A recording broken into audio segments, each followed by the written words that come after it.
আজকে বিভিন্ন জায়গায় হামলা শুরু হয়েছে, মাথা গরম হয়ে গিয়েছে।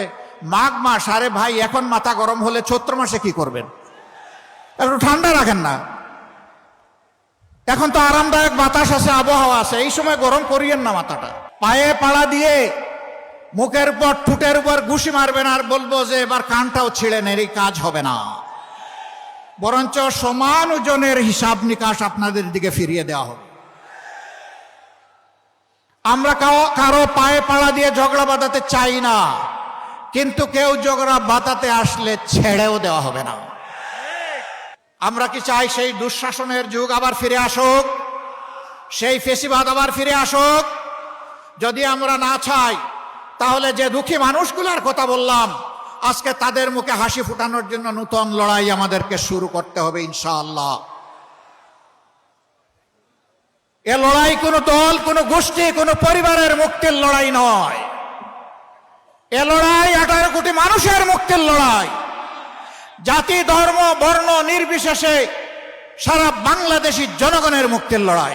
আজ তাহলে দেশবাসীর কাছে পরিষ্কার হয়ে গেল এই দেশের মানুষ, মাটি এবং সম্পদ, ইজ্জত কার কাছে নিরাপদ।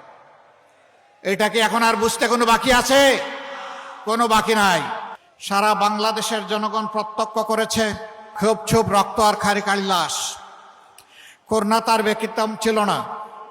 তাই ফ্যাসিবাদী শাসন আমলে শুরু থেকে শেষ পর্যন্ত, বরঞ্চ তারও একটু আগে আমি ফিরে যেতে চাই সেই পল্টন মোড়ের 2006 সালের 28 অক্টোবরের নৃশংস লগিবইটার হত্যাকাণ্ডে।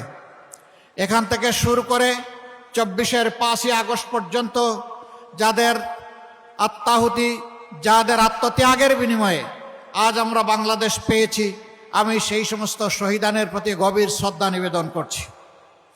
যে সমস্ত ভাই বোনা জুলুম, অত্যাচার, ফ্যাসিবাদের প্রতিবাদ করতে গিয়ে আহত, পঙ্গু হয়েছেন, লড়াই করেছেন, দফায় দফায় মামলা গলায় নিয়ে জেলে গিয়েছেন, এমনকি অনেকের পক্ষে দেশে থাকাও সম্ভব হয়নি, আমি তাদের প্রতি সহানুভূতি এবং শ্রদ্ধা নিবেদন করছি। সম্মানিত ভাই ও বোনেরা, খুলনাকে একসময় বলা হতো শিল্পের রাজধানী।